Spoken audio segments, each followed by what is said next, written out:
I first learned about Devil's Swamp when I was about 5 years old. My father took us to Southern University. Southern University is on a high bluff overlooking the Mississippi River.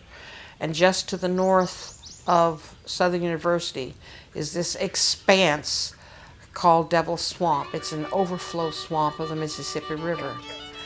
When I was a senior in college, I had a project that took me down into Devil's Swamp, and I just loved it. I would go down there all by myself too, and spend hours in the swamp. In 1971, when I found out I had an opportunity to purchase a house on the edge of Devil's Swamp, I was absolutely elated.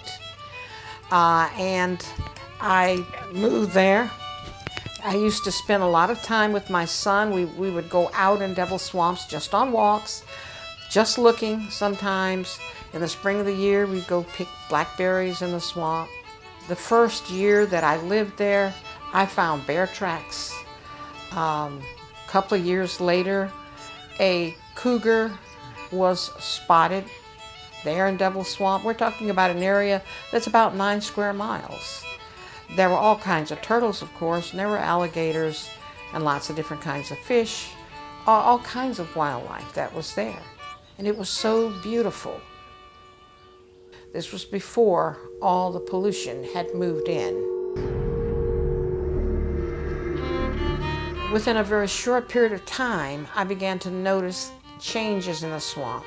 You come across ponds that had been teeming with, for example, baby salamanders. And you get there, and the water was covered with a greasy film, and there was nothing living in it. I began to realize something's wrong here. It's not safe. I don't think we should be coming out in Devil's Swamp anymore. And we stopped coming out.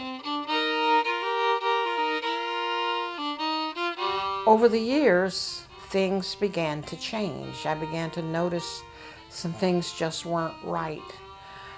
People in the community always complained of bad smells, and I'd get the bad smells and shrug them off.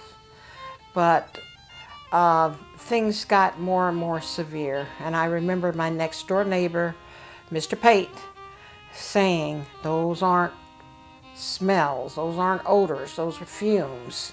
And he was absolutely right. Those were chemical fumes, and every time we smelled them, they were doing damage to our bodies.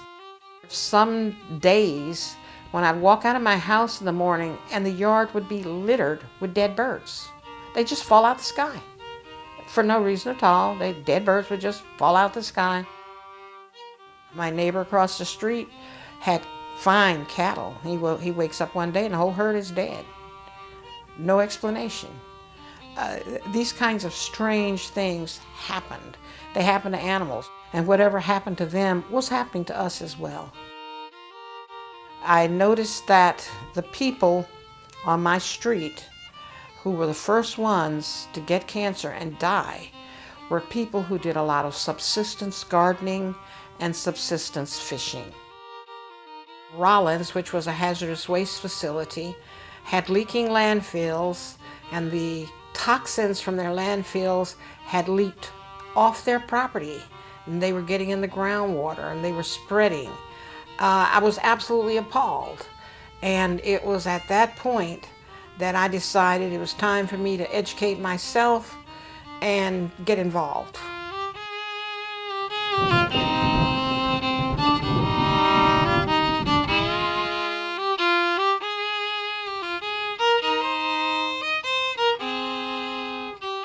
I'm Florence Robinson, formerly a teacher at Southern University in the Department of Biology and a former resident of Alsen.